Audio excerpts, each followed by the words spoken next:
Hola, buenas tardes, compas. Voy a aprovechar un ratito que tengo libre para hacer este video, va a ser corto. El tema es ¿por qué siguen los políticos prometiendo y el pueblo empobreciendo?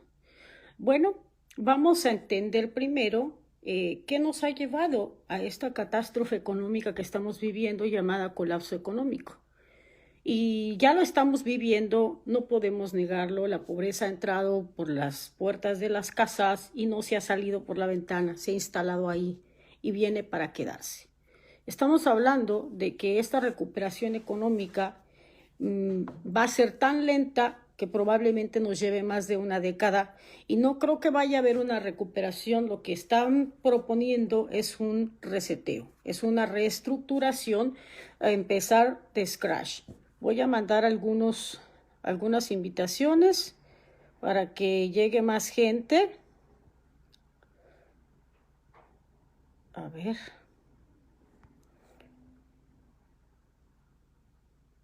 Bueno, seguimos viendo que esta burbuja financiera está sosteniendo las bolsas de valores, ¿verdad? Es una burbuja financiera basada en la fe también, porque el dinero que se sigue imprimiendo para sostener esa burbuja financiera no tiene ningún respaldo, es dinero fiduciario o basado en la fe o el fiat. Bueno, entonces ya tenemos el panorama bien puesto sobre la mesa. Estamos viviendo un colapso económico a un año de que se instaló la pandemia o plandemia en el resto del mundo.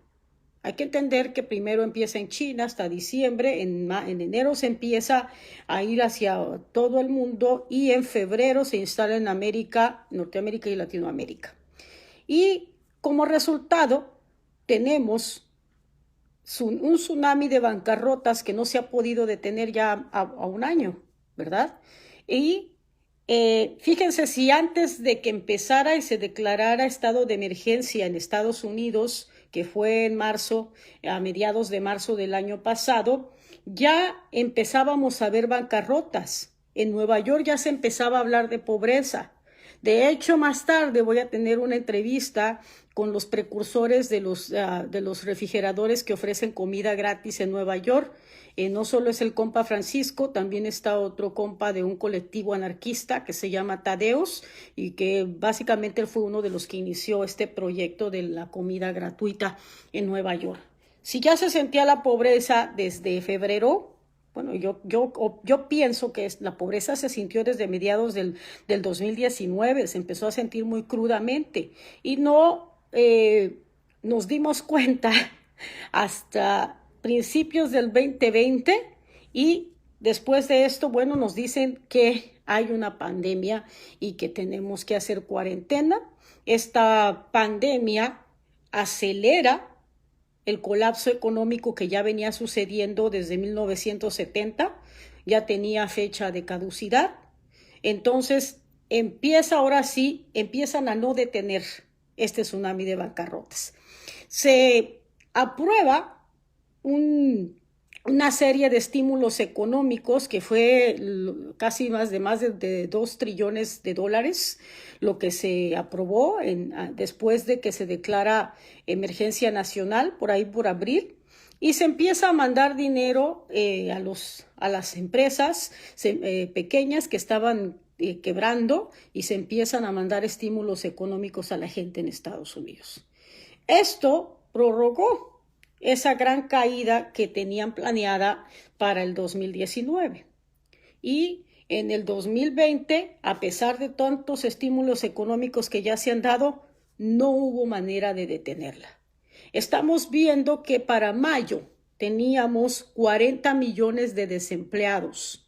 Después, en julio, nos dicen que debido a los estímulos económicos y todo esto, se habían creado más trabajos y disminuyó el índice de desempleo, pero eso no fue cierto. ¿Por qué? Porque seguíamos viendo bancarrotas por todas partes. En todo Estados Unidos estábamos viendo empresas grandes, pequeñas y medianas cerrar sus puertas, dejando cientos de miles de desempleados. Las estadísticas reales y la disminución en los índices de consumo, nos dicen que puede haber mucho más de 40 millones de desempleados. Después vemos un lapso en julio donde se termina el apoyo económico y el desempleo que se le estaba dando a la gente, ¿verdad? Y no aprueban sino hasta diciembre, ¿no? Sí, sí, hasta diciembre aprueban otra tanda de estímulos económicos y no se reciben hasta, me parece, muchos hasta principios de enero. Se había pactado que estos estímulos económicos fueran de $2,000, sin embargo se quedaron en $600. Biden prometió que los otros 1,400 los tenía que aprobar él antes de sus primeros 100 días, lo cual parece que por decreto él trató de hacerlo, no pudo, todavía está en discusión en la Cámara de Senadores. El problema que yo veo aquí es que si no detienen este tsunami de bancarrotas, no importa cuántos estímulos económicos se le dé a la gente. Mientras impere el desempleo, vamos a seguir viendo una caída de los índices económicos, por lo tanto, un aumento en las cifras de pobreza dentro de las comunidades más afectadas, que desgraciadamente son las minorías. Bueno, no sé si se cortó, pero siguen viendo. En unos minutos voy a tener a Tadeos y a Francisco Ramírez. Vamos a entrevistarlos porque hoy cumple un año que los Community Fridge en la ciudad de Nueva York iniciaron a dar comida a los más necesitados en los barrios de Brooklyn, de Queens y el Bronx. Y bueno, vamos a seguir con lo que estaba relatándoles. ¿Qué empieza a suceder cuando ellos recrudecen esta pandemia en Nueva York? Se empiezan a ir los ricos. Gran parte del poder económico que sostenía la ciudad de Nueva York se fue y dejaron solamente a la gente pobre. Vamos a tener ya al compa Ricardo Flores Zapata con Tadeus. Ya estoy agregándolo, ojalá que no se le, que sí pueda, porque él tiene muchos problemas con la tecnología. Hola Francisco, buenas tardes. Hola Erika, ¿cómo estás? Bien, bien. Mira, cuéntales a los compas aquí un poco en español, porque vamos a entrevistar a Tadeo si es que está ahí, y va a ser en inglés, pero cuéntales un poco sobre los refrigeradores comunitarios aquí a la audiencia.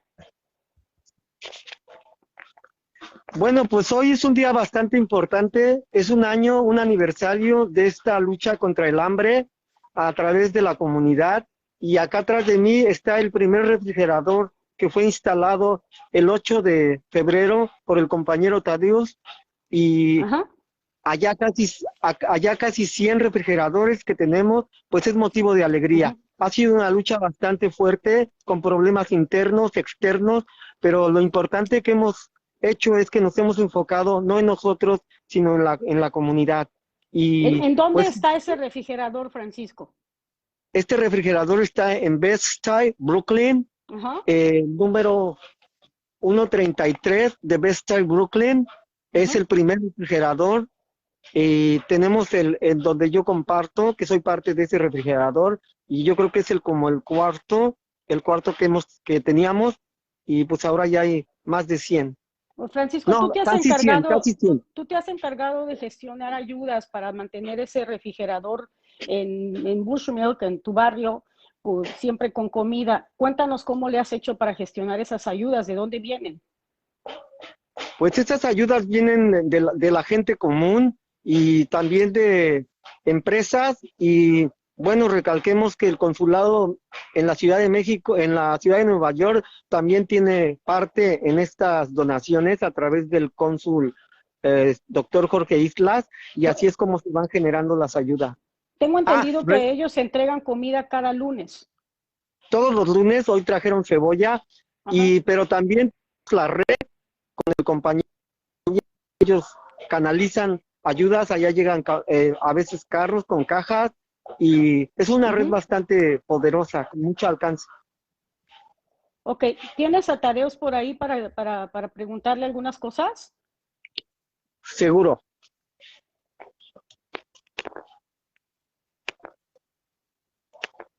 So we are transmitting. So I'm with my friend Tadeus, and he gonna explain to us a little bit about this campaign, beautiful campaign, 1 year of this work, the first anniversary, and we hope we have more years doing this job. Here is Tadeus. Tadeus. Hey, how are you? Hi, Tadeus. How are you? Uh, Good. can you tell us about yourself and this initiative? Sure. Yeah, so we set up this community fridge here in Bed-Stuy 1 year ago today, and the idea is just to take food that would otherwise be going to waste and use it to make sure that there's less food insecurity, people have better access to food without stigma and better nutrition, and in the process, we're trying to build more healthy, autonomous, and stronger communities. Okay, Tadeus, I don't know if you realize this, but you motivate people outside New York. I'm from Connecticut, and we started to do the same, of course, in a different way. We are getting resources from all over to feed people that have no money to buy food. So at 1 year of this, can you tell us why did you start in February if the pandemic was announced on the official media on March? Well, people have been dealing with food insecurity, and there's been food waste since long before the pandemic. Back in February of last year and going back more than 2 decades, I've been working with a group called Food Not Bombs, and we've been sharing free food in public, free, healthy produce, vegetarian food, groceries, as well as hot meals. And I've been doing that a real long time. And so the Community Fridge Project was kind of an outgrowth of that effort, where originally we got the fridge to store food, and then we were going to give it away at the food shares organized under the Food Not Bombs banner. But the fridge didn't fit inside my house, so we had to go to Plan B and try out this like very radical, like, oh, we'll just trust people to take what they need and share what they can, and it's worked so well. It's been amazing. So can you tell, would you say that poverty has been increasing for the last 2 decades? Can I say what? Sorry, I Could didn't you hear say you. that could you say that poverty has been increasing for the last 2 decades? That in a way that people started having no food on their Yeah. tables. Yeah, Okay. absolutely. It seems to me like the rich people have gotten much richer, and the inequality has just grown exponentially to the point where, you know, we don't have like a system or a government where there's like a set way where people can look out for one each other. So those of us who are in need to establish that and figure that out on our own, how to take care of each other. We can't rely on the government. The government doesn't care about us. Okay. Most of us have a lot of questions about this poverty increasing. Why in New York? New York is a city that concentrates a lot of wealth. I mean, let's say that there is Wall Street right there. A lot of rich people live there. There was a lot of corporations established in New York. How can that be that poverty has been increasing in a city with a lot of wealth concentrated there? Yeah, I mean, you do see a lot of wealth here, but you also see a lot of poverty too. It's you see more, the gap between those who have and those who don't is greater in New York maybe than anywhere else in the world. You know, you have one of the richest zip codes in Manhattan on Park Avenue, where you know, people like the Koch brothers have owned property, and then you know, just like a mile away in the South Bronx, you have one of the more poorer zip codes in the entire country, with like tons of environmental racism, all sorts of issues, the highest asthma rates in the country. You know, that's where it's like, oh, we need a new waste transfer station. We'll put it here in the South Bronx, because it's all poor people who, you know, don't have a voice, don't have any power politically, and they're not going to fight back. So you see that in pockets throughout the city, whether it's Brownsville, South Bronx, or lots of other neighborhoods throughout the city where people just don't have access to the same qualities of life standards as the wealthy. And we saw this especially during the pandemic, where Manhattan kind of emptied out, and you had all these rich people going to their country homes and their summer homes, leaving for the Hamptons. You saw a lot of landlords do that, and then they start to come back, and it's like, we've made some changes, and I don't think we've made enough changes, but setting up these refrigerators is a start. It's like, it's a symbol, and it's something real. It's a real way for people to help one another. Well, Tadeos, that's a way of fighting back, right? That's a way that us, the majority in poverty, have to fight back poverty. It is really sad that a city like New York, right now, when you walk there in Times Square, instead of seeing what you used to see, all the lights and all the power concentrated there, now you see a lot of poverty. I've been there. It changes a lot. It changed a lot since last year. We are not seeing all those tourists that will leave money for the poor, for the people. And why do I say that? Because most of the wealth in New York was getting there from tourism. Right now, we don't have that. Would you say, do you think that it has a lot to do with poverty increasing a little bit more than 2 decades ago? Absolutely. I mean, we've seen. I missed some parts of what you said, so if Me too. Yeah. But from what I think you said, what I understood, I think absolutely we've seen, people without a lot of resources are having a much harder time now, and like. My question was this: New York is being sustained economically by tourism, right? Right. People coming all over from the world to see the Empire State Building and all that stuff that we have there. Since the pandemic began, there is no tourism in New York. And what we see is a lot of poverty in the streets where there used to be a lot of economic movement. Would you say that's one of the causes of poverty increasing radically in these past months? I don't get it, Erika. No, the question is that if there is no tourism, people are getting poor and poor because tourism. So that was one of the ways you had to create jobs in New York. Right. We don't have that anymore. That going away, along with other industries, you have lots of different industries that have closed down. People who worked in hotels, they don't need as many people anymore. Things like that. People who worked at events. New York had how many concerts a day prior to the pandemic, and now it's zero. There's no concerts, there's no live music, there's no Broadway performances. All that went away. So not only are people not coming to see those shows, like, the people who live here aren't going to see those shows, so like, it's been a huge impact. And I think it's just like the people on the margins, the people without a big cushion, are feeling the brunt of that change the most. Okay, I have one more question for you, Tadeos. How many community refrigerators do you have around the city, and what areas? Right now there are 88 up and running.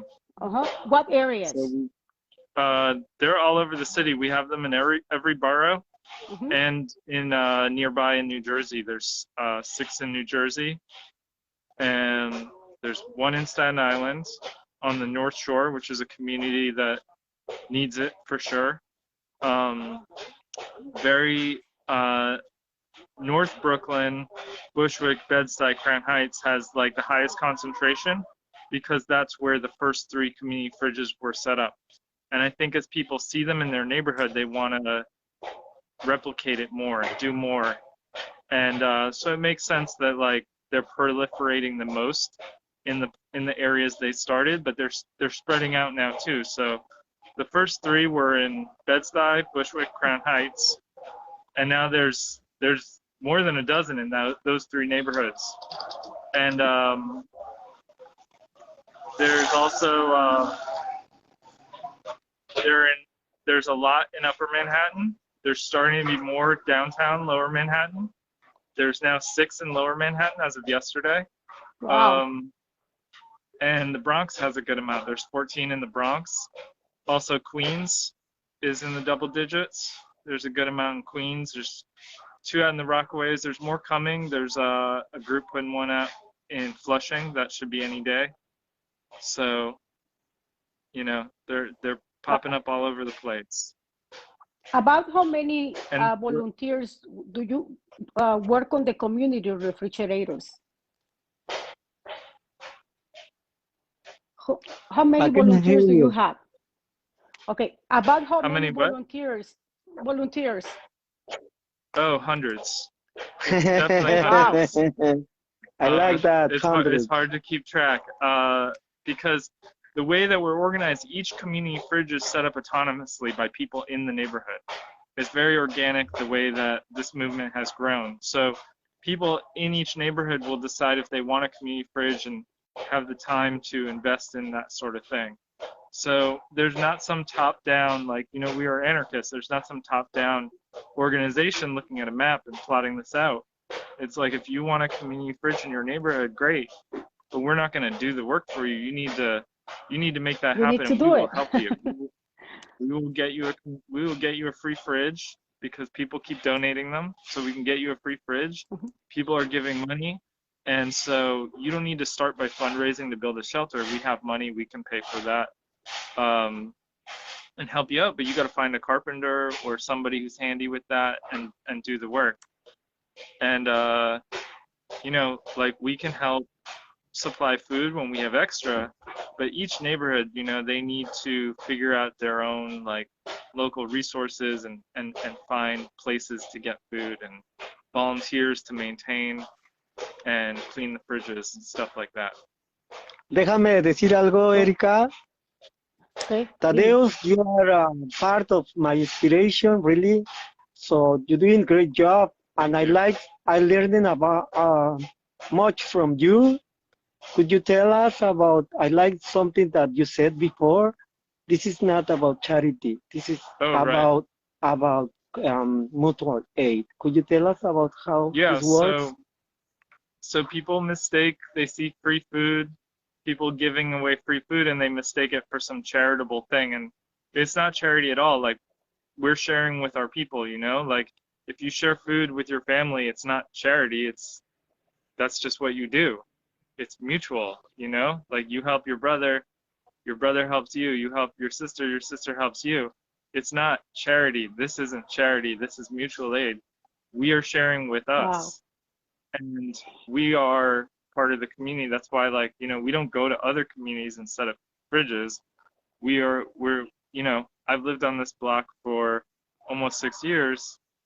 Like, you know, there are other people who are involved in this fridge who have lived here for much longer, like 20 years, or maybe there's people who come from this neighborhood and been here their whole lives, so who are involved in this project. So, and then, like, you know, there's not a delineation between people who give and people who take. One day there might be, and then the next day the roles might be reversed. And no one's keeping track and no one's keeping score of who takes what. It's very much like, you take what you need, you give what you can. And like, there are people who, they take things and then they go home and cook. And then they come back with Tupperware full of home cooked food for people who maybe don't have time to cook, or don't have access to a kitchen, or maybe even don't have the skills to cook such amazing food. So people are contributing in different ways, and it's very mutual and reciprocal. So, you know, like, one of my neighbors saw, like, I had a tear in my pants and was like, let me get those, give me those. I'm gonna fix it. I got a sewing machine. And so, you know, we do different things for one another. And it's just like, that's what mutual aid is. So, Tadeos, right now uh, we are in a collapse as a society. It's not only political or social; it's also economical. We, as a community, have to rebuild ourselves. After they closed the economy, telling us that it was because of the pandemic, we didn't realize how hard would they hit us. And as I was listening to you, I realized that it's more about rebuilding ourselves as a community. I'm glad to hear that. I'm happy to hear that because you don't see that all over the country. Like in Connecticut, you see it in some neighborhoods, but most of the neighborhoods are trying to protect themselves in a different way. Increasing the police in their neighborhoods is one way instead of helping one another. So, you know, like to me, it sounds stupid. What you are doing is amazing. I hope more people get motivated by these actions that you are doing in New York. You have a lot of people around you working together. Is that an organization or what is that about? I work with a group, or rather a network called A New World in Our Hearts. And we've been working together for more than a decade and a half, trying to promote mutual aid, non-hierarchical organizing, anarchist values, and yeah, so we've been promoting community fridges, promoting things like food not bombs, but also things like abolishing police and prisons. So we were very much involved with and inspired by the uprisings that happened over the summer, and I think that's great. You know, we want to live in a world where we don't need police, where we don't need prisons, where we aren't punishing people, instead we're healing people. And Exactly. part of tearing that down, like we're never gonna be able to abolish police and have like a fair, safe society if we aren't also taking care of each other. So we need to do both. We need to attack the systems of oppression that exist, and then we need to build up systems of care and love to support one another. Wow. A lot of people will be listening to you and will say, well, this guy is an anarchist. Are you? Yes. Bravo, bravo. Absolutely. See, For like me, people get confused when you talk about anarchism. They think it's about violence. They think it's all about going and protesting and hitting other people and doing a for lot of. for Mhm. But for for can you tell us what is anarchism for you? What's so that about? for as long as there have been kings and rulers, which isn't a long time in human history, but for as long as they've existed, they've wanted us to believe that without them, it would be chaos and violence and murder, and that they are what stand in the way. You know, you see the police say that too, that they're the thin blue line between chaos and people acting like animals. But we know better. We know that that's not true. Like that's propaganda, and we don't believe that. Like for hundreds of thousands of years, humans lived on this planet without kings who said that they had powers given to them by God. You know, like Yeah. we don't need to live that way. And like capitalism is a new thing, and we don't need that. We can live in a way where we take care of and care for one each other, instead of competition and fighting for resources, and like, you know, like acting as if there's not enough, and then throwing away half the food that we create. um Anarchism is just about organizing without somebody holding holding a gun to your head. It's about organizing without coercion. It's about organizing without a top-down structure. It's just about horizontal organizing. It is So about you common can, sense, Tadios. It's about sure, common sense. I'm glad. absolutely. I'm glad I see that in you and the people working around you. My friend is one of those people, Francisco, And it Absolutely. was really a pleasure to meet somebody like you. It's not about clapping. It's about really feeling inspired by the actions you have realized with all your friends right there. Well, happy anniversary. I hope you Thank have you. you keep on doing that work because it's good for the community, and it makes me feel proud of being a human being again. Because at some point, most of us realize that we are disgustingly selfish.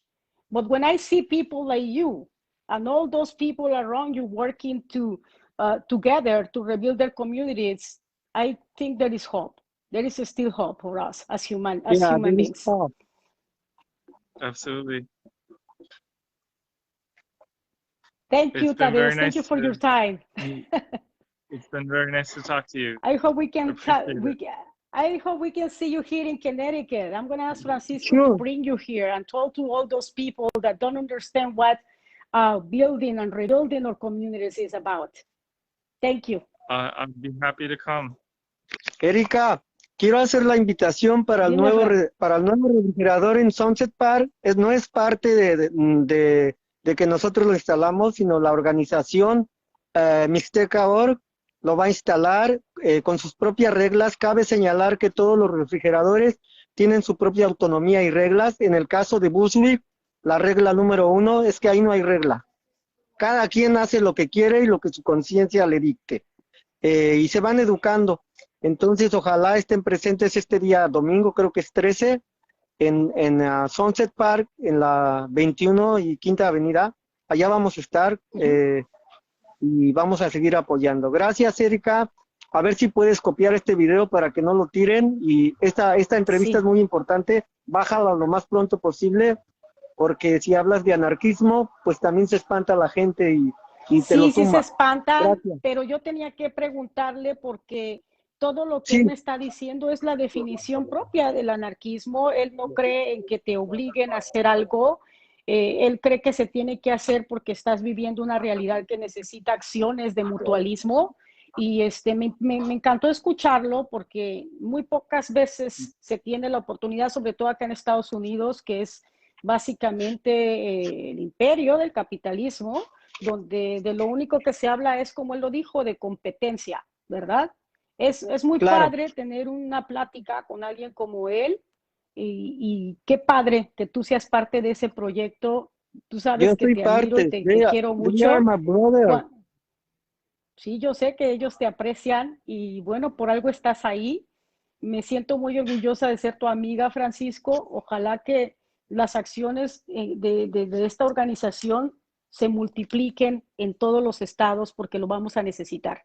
Fíjate bien lo que nos dijo Tadeos. Son 2 décadas en que se ha venido empobreciendo a la gente, ¿verdad? No es Yo creo que es de más. hace un año. Sí, pero no, sí son Sí, casi 2 décadas en las que se ha visto más marcada la pobreza. Estamos hablando de 20 años. Y ok. es verdad, porque ya incluso el dólar comparado con el costo de la vida se ha devaluado, ¿verdad? En 1970 tú comprabas con $100 la comida de mes y medio o más, hasta más. Y ahora con eso compras lo de 2 días o 3. Es impresionante.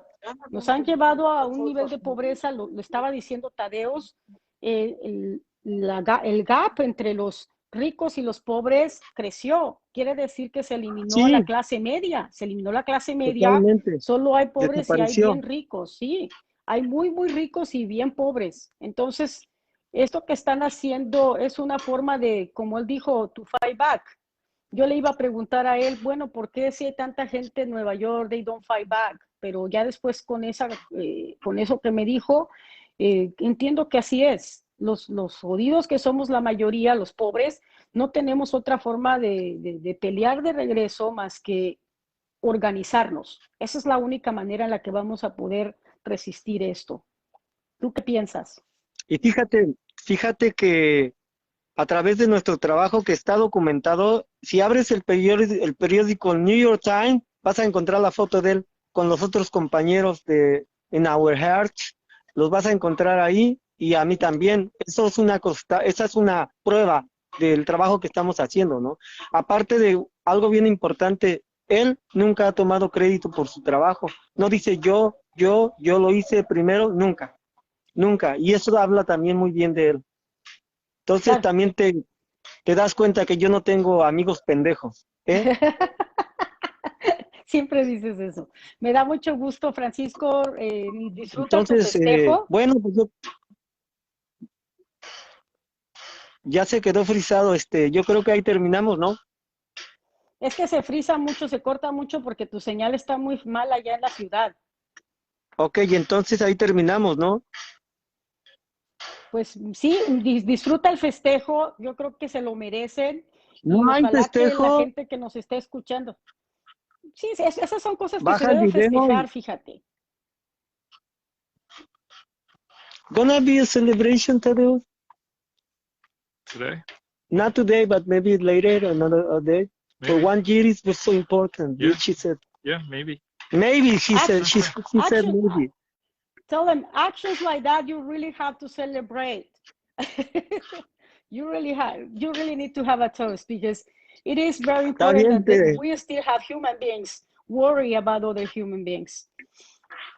ok, Well, bueno, me despido de ti, Francisco. Muchísimas gracias por darme acceso a entrevistar a Tadeo. Hace mucho que lo quería conocer. He escuchado tantas cosas ok. buenas de él, de tu boca. Entonces, dile que estoy muy contenta de haberlo conocido y que gente como él me dan esperanza de que sí podemos por lo menos reconstruir nuestras comunidades y, ¿por qué no?, en soñar con una comunidad mejor, ¿verdad? El mutualismo, yo siempre digo comunitarismo porque eso es en realidad lo que él describió, el comunitarismo, donde toda la comunidad se junta y busca las soluciones. Y esa fue la solución que encontraron ustedes, una solución inmediata, por supuesto, pero de esa solución inmediata pueden venir muchísimas soluciones a largo plazo. Gracias, Francisco. Órale, besos, bye. Bye. Pues bueno, compas, ya aquí tienen, hay gente que vale la pena que sea She's very escuchada happy to meet you. y She has ideas like the same. ojalá que todos los que I están think viendo it's the best aquí, way.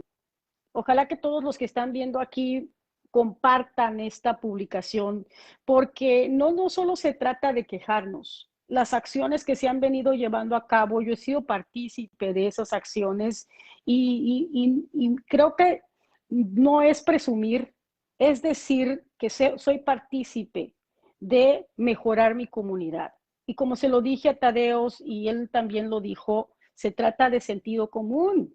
Si mi comunidad está bien, yo voy a estar bien, porque la pobreza genera violencia, la pobreza genera enfermedad, la pobreza genera muerte, ¿verdad? Y si no empezamos a dejar el egoísmo a un lado, empezamos a ser más empáticos unos con los otros, esto nos va a patear más duro de lo que creemos. No hay manera de detener el colapso económico, ya lo estamos viviendo, no hay manera de evitar que esto empeore, pero sí hay manera de evitar que esto nos golpee más fuerte de lo que debería. ¿Cómo vamos a evitar que este colapso nos patee más fuerte de lo que debería? Con acciones como estas que se están realizando en Nueva York, el compa Tadeos, el compa Ricardo. Y bueno, me parece interesante lo que dijo sobre el anarquismo. Mucha gente es tan torpe que confunde el anarquismo con la violencia. Los grupos violentos no entienden lo que es el anarquismo. El anarquismo se trata de organización, ¿verdad? El anarquismo se trata de no depender de las instituciones y de ningún gobierno para hacer la parte de deber que nos corresponde dentro de nuestras comunidades. Ojalá que les haya gustado esta entrevista. Ya tenía mucho tiempo tratando de hablar con Tadeos. Desgraciadamente él siempre está muy ocupado porque tiene que ir de un fritz a otro y estar tratando de gestionar recursos. No se había podido. Hoy aprovechamos y fue muy amable de acceder y bueno, de hablar aquí con nosotros. Él está también en un artículo del New York Times y junto con el compañero Francisco Ramírez. Y bueno, yo me siento muy complacida, muy orgullosa de que Francisco Ramírez es uno de los pocos mexicanos participando en esta propuesta. Él contagió a gente como yo que empezamos a hacer lo mismo y nosotros no tenemos community fridge, nosotros gestionamos la comida y vamos a diferentes barrios y ahí es donde la repartimos. Yo creo que ya he puesto algunos en vivos de ese trabajo que se está haciendo. La gestión tiene que darse, compas. Desgraciadamente los recursos de la mayoría de nosotros son limitados, pero hay quienes sí los tienen y quienes están queriendo compartir lo poco